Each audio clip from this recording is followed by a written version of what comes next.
의 말씀을 함께 보겠습니다. 창세기 34장 1절에서 17절까지 보겠습니다. 창세기 34장 1절에서 17절입니다. 한 절씩 교독하겠습니다. 레아가 야곱에게 낳은 딸 디나가 그 땅 여자를 보러 나갔더니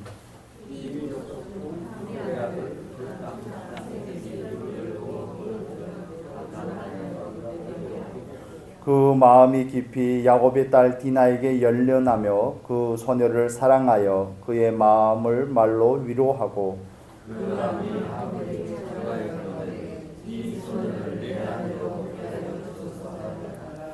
야곱이 그 딸 디나를 그가 더럽혔다 함을 들었으나 자기 아들들이 들에서 목축함으로 그들의 돌아오기까지 잠잠하였고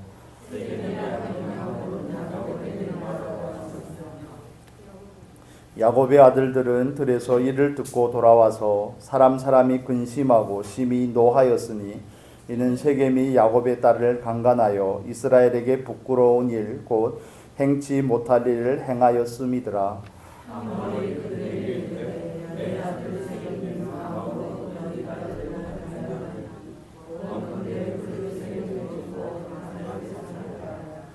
너희가 우리와 통혼하여 너희 딸을 우리에게 주며 우리 딸을 너희가 취하고 너희가 우리와 함께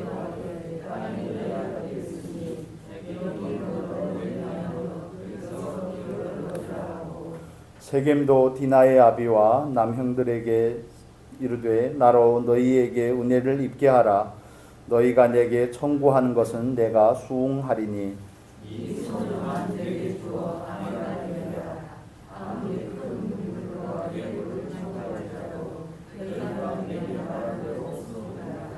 야곱의 아들들이 세겜과 그 아비 하몰에게 속여 대답하였으니 이는 세겜이 그 누이 디나를 더럽혔음이라.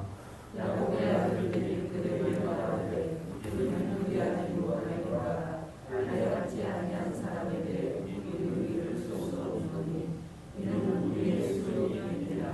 그런즉 이같이 하면 너희에게 허락하리라. 만일 너희 중 남자가 다 할례를 받고 우리 같이 되면 우리 딸을 너희에게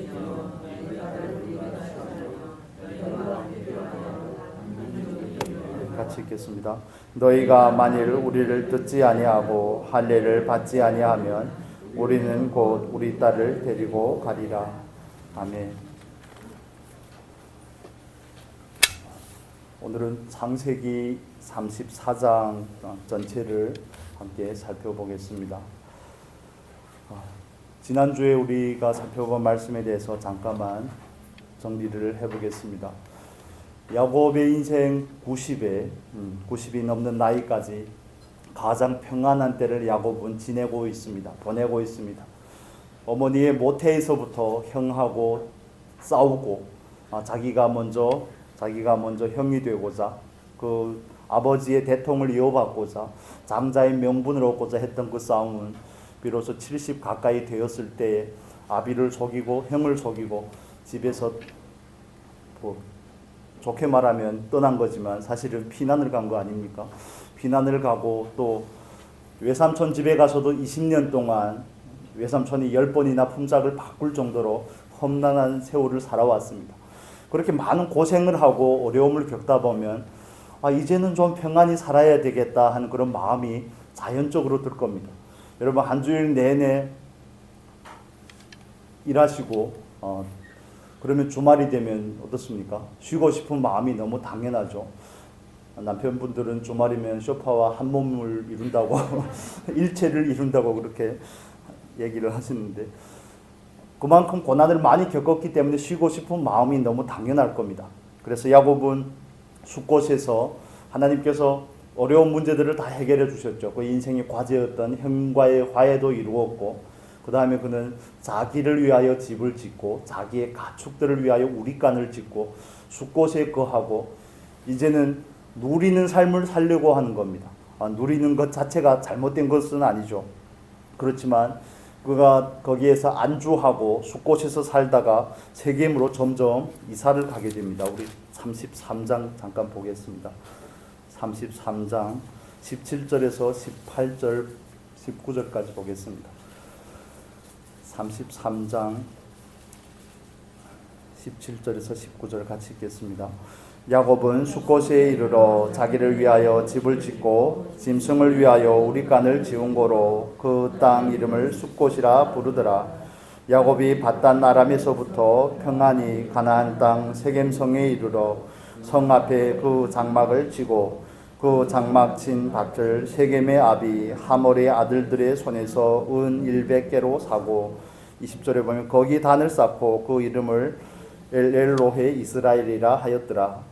하나님 이스라엘의 하나님, 거기에 단을 쌓고 야곱이 고백을 합니다. 제가 볼 때는 야곱이 여기에서 단을 쌓고 하나님 이스라엘의 하나님이라고 고백한 것은 물론 감사의 의미도 있겠죠. 감사의 의미도 있겠지만 더 깊은 내면에는 스스로의 만족함이 있지 않을까. 안주하고자 하는 그 만족함. 아, 이제는 됐구나. 이제는 누려도 되겠구나.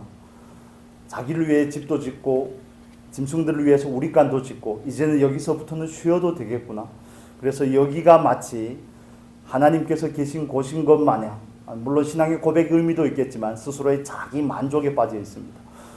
숫곳에서부터 그는 점점 장막을 옮겨서 어디까지 가죠? 세겜으로 갑니다. 숫곳은 요단강 동편이고 세겜은 요단강 서편입니다. 점점 자리를 옮겨서 세겜까지 가게 됩니다. 아브라함의 조카였던 롯이 어떻게 합니까? 아브라함과 헤어지고 나서 장막을 점점 옮겨 어디로 가죠? 소돔과 고모라로 갑니다. 평안한 삶은 결코 복이 아니라고 말씀을 드렸습니다. 그것은 하나님을 섬기는 우리에게 하나님께서 덤으로 주시는 겁니다.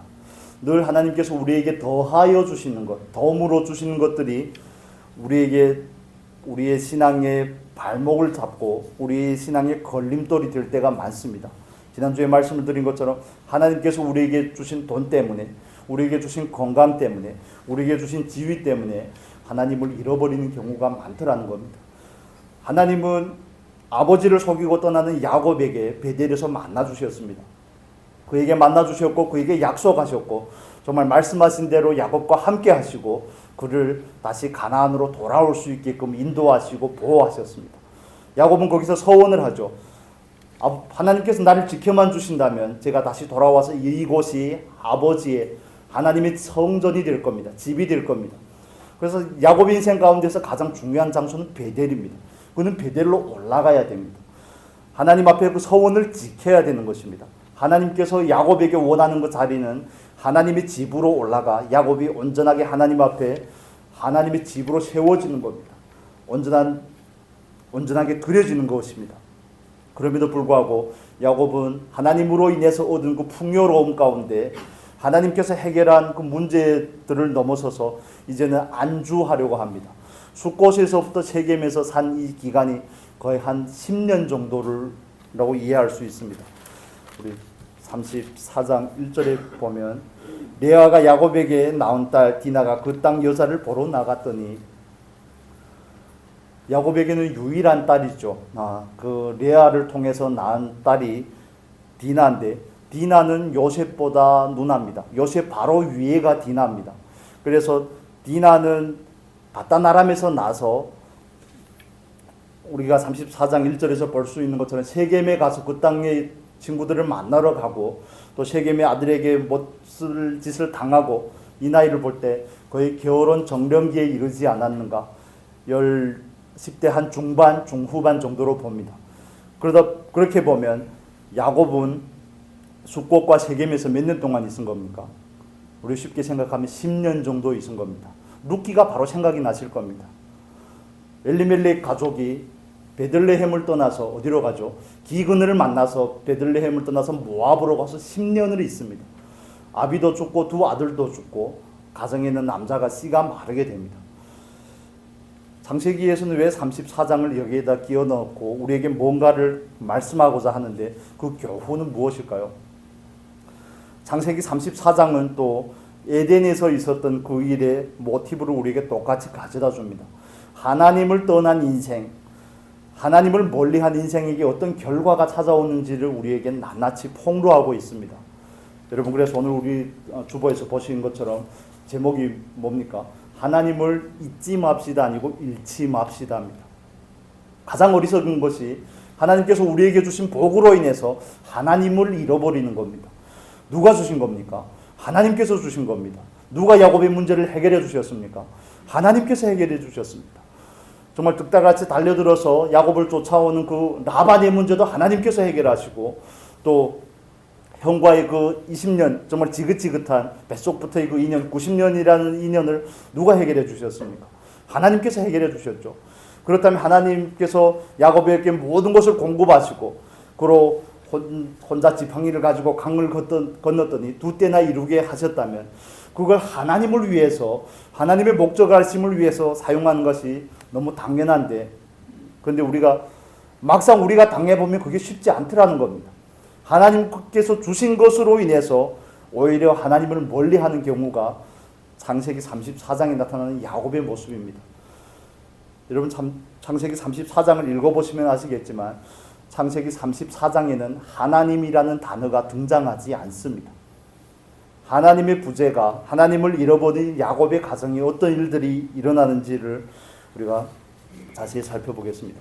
먼저 결론적으로 말씀을 드리면, 하나님을 잃으면 모든 것은 연쇄적으로 반응하게 되어 있습니다. 저와 여러분은 하나님 앞에서 죄인입니다. 그렇죠? 우리는 하나님 앞에서 죄인입니다. 그렇다면 저와 여러분이 하나님 앞에서 지은 죄가 뭡니까? 죄가 무엇입니까? 우리가 하나님 앞에서 지은 죄는 하나님과의 그 관계에서 문제가 생긴 것입니다. 요한복음식대로 말하면 믿지 아니하는 것이 죄죠. 하나님과의 그 관계에서 문제가 생기니까 거기에서 부가적인 많은 죄들이 파생이 되더라는 겁니다. 죄가 본질이라면 죄의 열매들은 파생된 결과입니다. 예를 들면 오늘 본문에서는 야곱의 아들들이 누구를 속입니까? 세겜과 하모를 속이죠. 당신들이 만약 할례를 하면 우리가 통혼해서 한 민족이 될 수 있다고 이렇게 속입니다. 또 그들이 시므온과 레아의 그런 친오빠죠. 시므온과 레위가 칼을 가지고 들어가서 할례를 받은 세겜성을 아주 그냥 싹쓸이를 합니다. 모든 남자들을 다 죽입니다. 다 죽이고 나서 우리 같이 찾아보겠습니다. 26절, 27절 보겠습니다.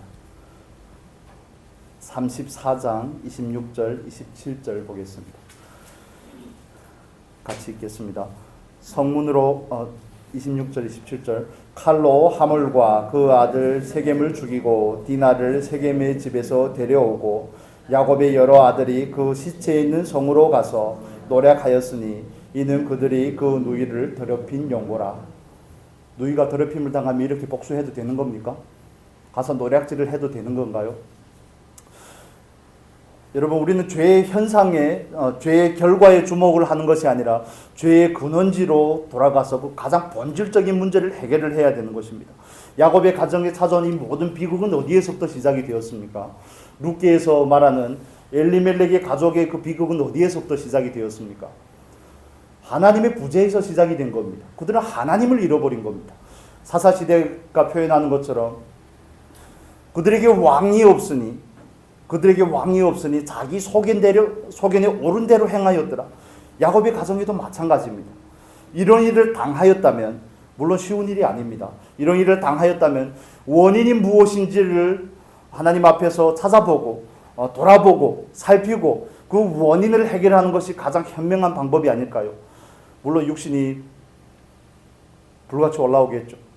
그렇지만 우리는 그 외적인 현상, 속인다든지 그들을 도륙한다든지 그들의 모든 것을 노략질하고 약탈을 한다든지 아니면 야곱이 자기 아들들에게 원망을 한다든지 그 야곱의 표현을 들어보십시오. 우리 30절 같이 읽겠습니다. 30절 야곱이 시므온과 레위에게 이르되 너희가 화를 끼쳐 나로 이 땅 사람 곧 가나안 족속과 브리스 족속에게 냄새를 내게 하였도다.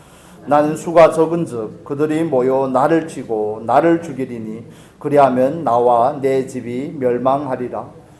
그냥 바로 팍 꽂히는 단어가 있죠. 어떤 표현입니까?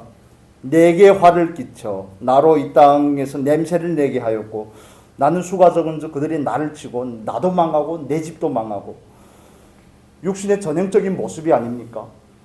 이런 결과들은 어떤 원인에서 왔는지를 먼저 우리가 유추하자는 겁니다. 어디에서 왔습니까? 하나님께서 주신 그 복에 안주할 때 하나님을 잃어버린 그 삶의 결과가 이렇게 나타난다는 겁니다.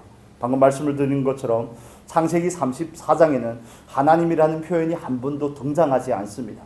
하나님을 잃어버린 인생에게 나타나는 너무 당연한 결과입니다. 아담과 하와가 선악과의 열매를 먹고 나서 자기들이 하나님이 되고자 자기들의 인생을 자기들이 경영하고자 할 때 어떤 결과를 낳습니까? 가정에서 형이 동생을 죽이는 비극을 맞게 됩니다. 하나님을 떠난 가인의 후손들은 어떻습니까? 라멕 세대에 와서는 두 아내를 취하고 하나님께서 창조하신 그 모든 질서를 거스르는 모습을 볼 수 있습니다. 창세기 6장에 와서는 노아 홍수 때는 어떻습니까? 그 죄악이 이 땅에 관영하게 되죠. 그렇다면 모든 뿌리는 하나님과의 관계의 문제에 있는 것입니다. 하나님을 잃어버리면 이런 건 자연스럽게 따라오게 되는 것입니다. 우리가 하나님 앞에 마음을 두지 않으면 이런 것은 부가적인 산물로 따라오게 되어 있습니다. 그렇기 때문에 우리가 이 가장 근본적인 문제에 집중할 수 있기를 바랍니다. 결과를 해결하는 것이 아닙니다. 원인을 해결을 해야 되는 겁니다. 로마서에서 사도 바울이 표현한 것처럼 3장 10절에 이르면 이방인도 죄인이고 유대인도 죄인이고 의인은 없으니 하나도 없으니 모든 사람이 다 죄인입니다. 그 전에는 죄의 그 열매들이나 결과에 대해서 말하지만 사도 바울이 본질적으로 말하고 싶은 것은 죄라는 그 죄성이죠. 사람이 가진 그 죄성, 하나님과의 관계에서 문제가 생긴 그 죄성 때문에 모든 죄들이 파생이 되었다는 겁니다. 그렇다면 우리가 창세기 34장을 보면서 나는 하나님을 잃어버리지 않았는데요, 이렇게 표현을 할 수도 있겠죠. 나는 잃어버리지 않은 것 같은데요, 이렇게 고백할 수도 있을지 모르겠습니다. 예배도 드리고 기도도 하시고 찬양도 하시고 모임도 하시고, 그럼 하나님을 잃어버렸다는 참된 의미가 무엇입니까? 야곱은 하나님을 잃어버렸다는 의미가 야곱의 인생에서는 어떤 것을 의미합니까? 너무 진지하신데 여러분, 우리가 이렇게 접근을 해보면 좋겠습니다. 야곱은 하나님을 향해서 고백을 합니다. 단도 쌓죠. 하나님께 고백을 하지만 가장 우선적인 것은 하나님께서 그를 향한 목적을 잃어버리는 겁니다. 이것보다 더 비참한 것이 없습니다. 인생에서 하나님은 야곱에게 목적을 가지고 있습니다. 저와 여러분을 향하여서도 목적을 가지고 있습니다. 숲곳에서 편안하게 사는 것이 목적이 아니라는 겁니다. 세겜 사람들과 거래를 해서 양 우리간도 찍고 자기를 위해 살고 땅도 사고 이젠 좀 살만하구나, 그게 목적이 아니라는 겁니다. 우리는 늘 이런 식으로 보통 접근을 하는데 어떤 문제가 생기면 문제를 해결하기에 급급합니다. 그게 본질적인 것이 아닙니다. 그 문제는 어디에서부터 비롯되었는지를 살펴보는 것이 맞죠. 근원이 무엇인지를 살펴보는 것이 맞습니다. 하나님께서 야곱을 향한 분명한 목적이 있습니다. 그를 어디로 올라가게 하는 겁니까? 베델로 올라가게 하는 겁니다. 그의 이름을 바꿔주셨잖아요. 이스라엘이라고.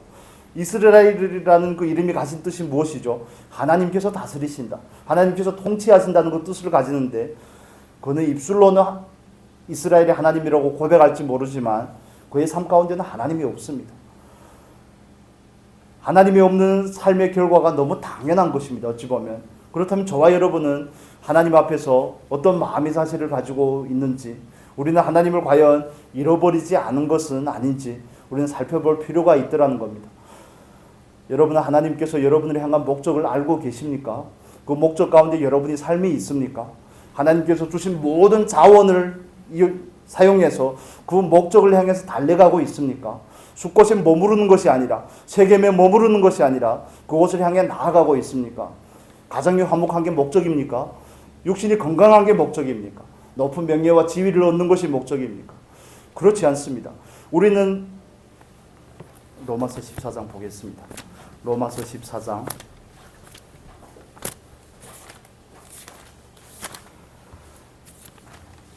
로마서 14장 7절과 8절의 말씀 보겠습니다.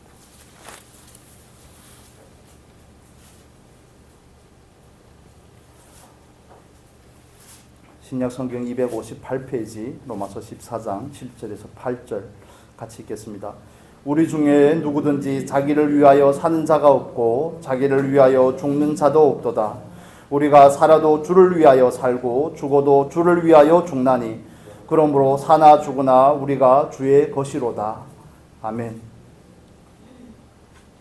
우리 중에 누구든지 자기를 위하여 사는 자가 없고, 이 고백이 저와 여러분의 고백이 되기를 바랍니다.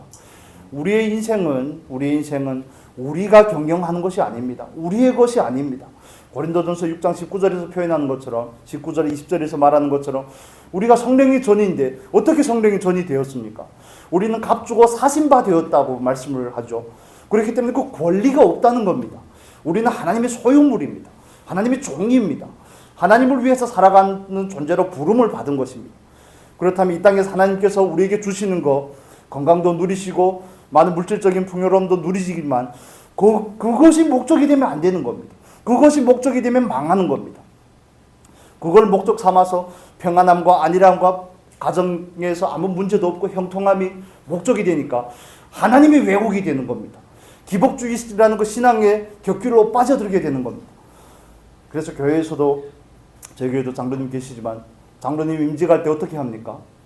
서울 쪽에는 장로님 임직을 하려면 헌금을 5천만 원 최소한 내야지 자격을 주신다고 그렇게 얘기하더라고요. 큰 교회에서는. 다 그런 건 아니겠죠. 장로님을 뽑으려고 하면 그분이 신앙 여하를 떠나서 그것보다 더 중요하게 보는 게 무엇입니까?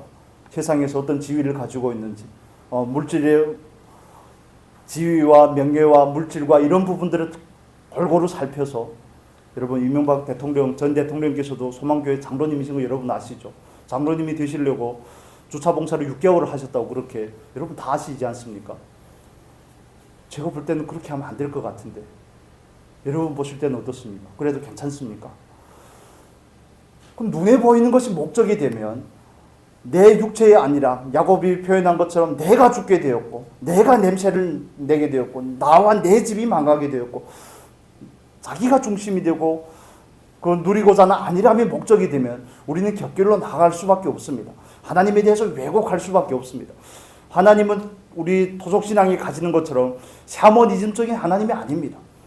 우리의 원함을 들어주시는 하나님이 아니라 우리를 하나님의 사람으로 만들어 가시는 분이 하나님이신 줄로 믿습니다. 하나님의 관심은 나를 하나님의 사람으로 만드는 데 있습니다.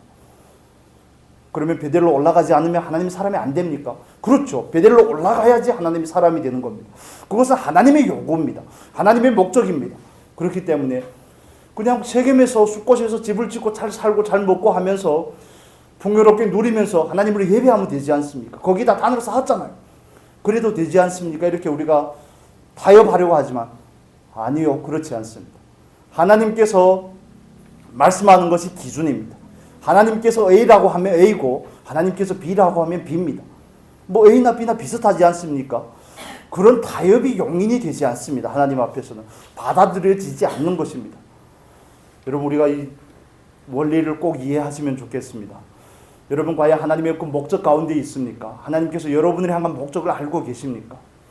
혹여나 오늘 삶 가운데서 그냥 여러분이 원하는 것 때문에 여러분이 원하는 것을 지키고자 거기에 안주하고 계시다면 우리는 하나님의 목적을 다시 살펴보셔야 됩니다.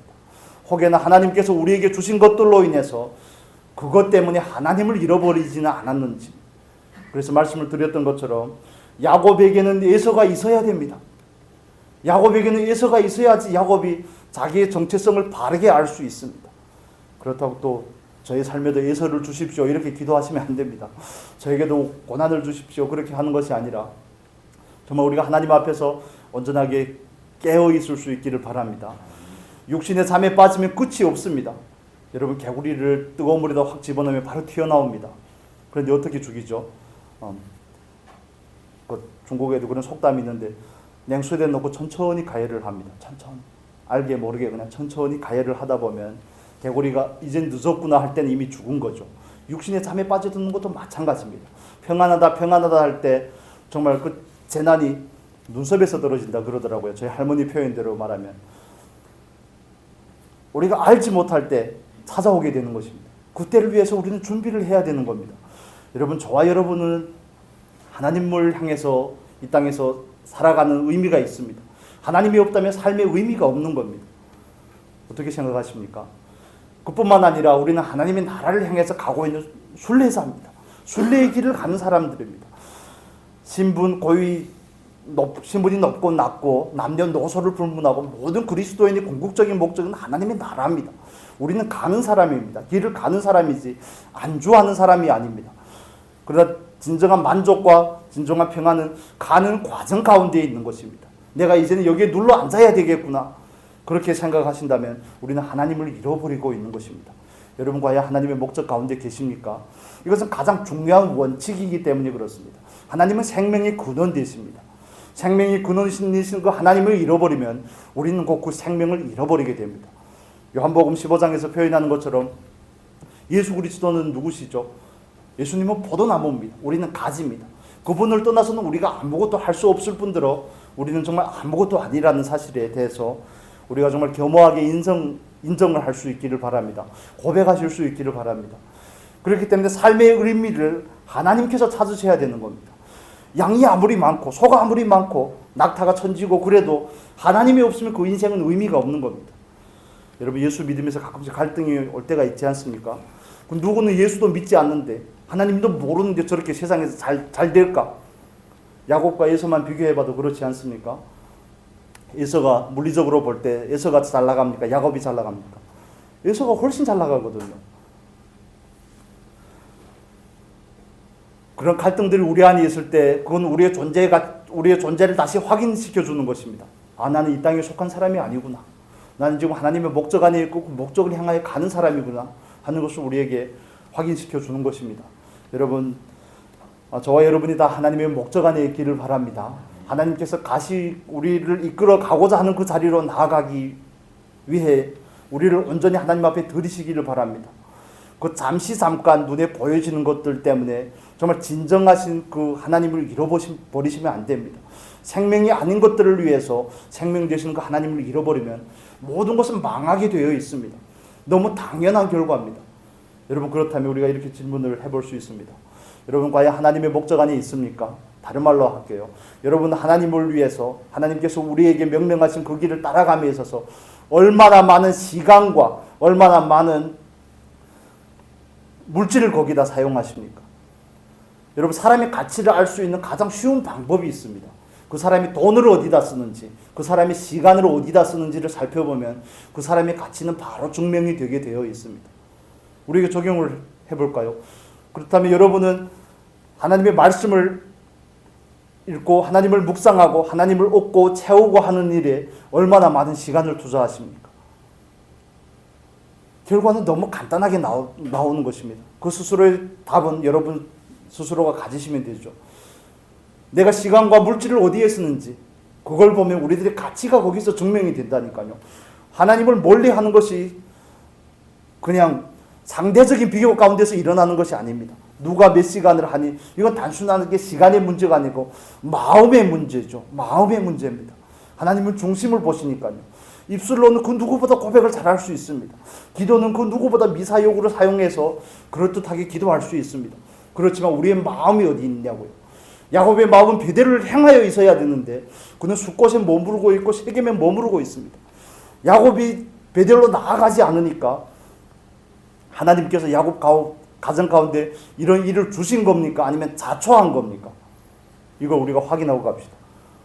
야곱이 말을 안 들으니까 하나님께서 이런 정말 입에 담지도 못할 이런 일을 통해서 야곱을 각성하게 한 겁니까? 아니면 디나가 자초한 겁니까? 큰 소리로 대답을 하셔야 되는데 야고보서 1장 보겠습니다. 야고보서 1장의 말씀을 같이 보겠습니다. 신약성경 야고보서 1장 13절에서 15절 같이 읽겠습니다. 야고보서 1장 13절에서 15절 같이 읽겠습니다. 사람이 시험을 받을 때에 내가 하나님께 시험을 받는다 하지 말지니 하나님은 악에게 시험을 받지도 아니하시고 친히 아무도 시험하지 아니하시느니라. 오직 각 사람이 시험을 받는 것은 자기 욕심에 끌려 미혹됨이니 욕심이 잉태한즉 죄를 낳고 죄가 장성한즉 사망을 낳느니라. 욕심이 잉태한즉 죄를 낳고 죄가 장성한즉 사망을 낳느니라. 세겜 가까이에 있으니까 어디를 놀러 가겠습니까? 세겜에 놀러 가겠죠. 여기서 34장 그 본문에서 표현하는 이 단어 1절에 나오는 단어가 디나가 그 땅 여자를 보러 나갔더니 그 땅을 강조하죠. 그 땅을 강조할 뿐만 아니라 여기서 본다는 것은 자세히 들여다본다는 의미를 가지고 있습니다. 여러분 우리가 이해하실 필요가 있는 게 야곱 가족은 뭐 하는 사람들입니까? 목축업을 하는 사람입니다. 여기저기 풀을 따라 철을 따라 다 장막을 옮겨 다니는 사람들이죠. 그런데 가나안에 사는 사람들은 정말 오래전부터 그들은 농경 문화를 경험하는 사람, 농사 짓는 사람들입니다. 그렇기 때문에 이 디나의 입장에서는 그들의 문화가 매력적으로 느껴지는 겁니다. 정말 몇백 년이 지난 다음에 하나님께서 신명기를 통해 이스라엘 백성들에게 말씀을 주실 때도 그렇죠. 그 땅에 들어가면 그들과 구별되어야 될 이유에 대해서 말합니다. 그 땅의 문화가 그만큼 매혹적이라는 거죠. 거기 가까이에 있으니까 디나가 거기를 갈 수밖에 없는 겁니다. 여러분 우리가 하나님 앞에서 정말 바르게 살펴볼 수 있는 그런 은혜가 있기를 바랍니다. 나는 하나님을 잃어버리고 사는 것은 아닌지, 사람이 어떻게 그러면 늘 깨어 있습니까? 이렇게 반문할 수도 있겠지만 우리가 가장 기본적인 것을 살펴봐야 됩니다. 내 마음이 어디에 있는지, 내 마음이 어디를 향하고 있는지, 내 마음의 중심을 어디에다 두고 있는지. 예배한다고 다 예배하는 것이 아니죠. 찬양한다고 교회로 나온다고 그게 전부는 아니라는 겁니다. 마음이 어디에 있는지 하나님께서는 오늘도 그 한 사람을 찾고 계시는 줄로 믿습니다. 그렇기 때문에 우리가 누가복음 15장의 탕자의 이야기를 할 때 동생이나 형이나 똑같이 탕자라고 우리가 이야기하지 않습니까? 동생은 아버지를 물리적으로 떠났을 뿐만 아니라 마음도 떠났고, 집에 있는 형은 어떻습니까? 몸만 집에 있는 겁니다. 마음은 전혀 아버지의 마음을 헤아리지 못합니다. 아버지는 동생을 향하여서 긍휼을 베푸는데 반지도 끼워주고 옷도 입히고 신발도 신겨주고 하는데 그는 아버지의 마음을 정말 눈꼽만큼도 헤아리지 못하고 있습니다. 둘 다 탕자입니다. 아버지를 모르고 아버지를 잃어버리고 아버지에게서 마음이 떠나면 자연스러운 결과입니다. 둘째 아들이 겪는, 동생이 겪는 그런 전인적인 타락이라든지 아버지와 물리적으로는 함께 있지만 전에 아버지의 마음을 헤아리지 못하는 그런 정말 못된 속성이라든지 그런 것은 너무 당연한 결과입니다. 여러분, 저와 여러분이 정말 하나님을 잃어버리지 않으시기를 바랍니다. 가장 원칙적인 부분에 충실하시기를 바랍니다. 하나님이 있으면 모든 것이 있고 하나님이 없으면 모든 것을 잃는 겁니다. 여러분, 영국의 수상이었던 윈스턴 처칠이 한 말로 기억하고 있는데, 돈을 잃으면 어떻게 뭘 잃은 거라고요? 돈을 잃으면 적게 잃은 것이요, 건강을 잃으면 많이 잃은 것이요, 그 다음에 뭐죠? 용기를 잃는 것은 전부를 잃는 것이다, 이렇게 표현을 했더라고요. 우리는 거기다 한마디를 더 붙여야 되죠. 하나님을 잃어버리면 뭡니까? 뭐 전부를 잃는 게 아니라 삶을 잃어버리는 겁니다. 영혼 몸을 정말 삶의 의미를 잃어버리게 되는 것입니다. 여러분, 뉴스를 통해서 2월 6일 날 터키에서 일어났던 그 지진에 대해서 여러분 보셨을 겁니다. 7.9 강도의 지진으로 인해서 제가 그 사진 보고 너무 깜짝 놀랐는데, 올리브 농장이 그냥 반으로 갈라졌더라고요. 반으로 갈라졌는데 깊이가 그 폭이 몇십 미터에 달하고 깊이가 30m에 달하고 평평하던 그 농장이 바로 계곡이 생겨버린 겁니다. 그래서 그 기사에 보니까 뭐 하나님이라고는 표현을 안 했지만 땅을 찢어버렸다고, 우리가 종이를 찢듯이 땅을 찢어버렸다고 그렇게 표현을 합니다. 물론 터키라는 그 지역적인 특징이 있습니다. 세계의 판이 이렇게 다 모인 곳이지 않습니까? 예를 들면 일본과 같은 경우에는 태평양판과 유라시아 판이 딱 접촉하는 거기다 보니까 일본, 오키나와 뭐 대만 이런 데는 지진이 자주 일어납니다. 터키가 그렇습니다. 터키는 세 판이 합쳐진 데라고 그러더라고요. 아시아판과 아프리카판과 지리 시간은 아니지만 유럽판과 이렇게 해서 거기가 일어날 수밖에 없는데, 그런데 거기 놀라운 사건이 있습니다. 7.9 강도의 지진으로 인해서 수백 킬로에 달하는 그 지진 때문에 많은 사람들이 죽었죠. 43,000명. 거의 이제 후에는 2배 정도의 그런 인명 손해가 있을 것이라고 예상이 되는데, 유독 한 도시만은, 여러분이 보셨는지 모르겠습니다. 유독 한 도시만은 멀쩡합니다. 지진의 진원지에서 100km밖에 안 됩니다. 200km를 찢어버렸다고 그랬잖아요. 그런데 100km밖에 안 떨어진 아르진이라는 곳이 있습니다. 에르진이네요.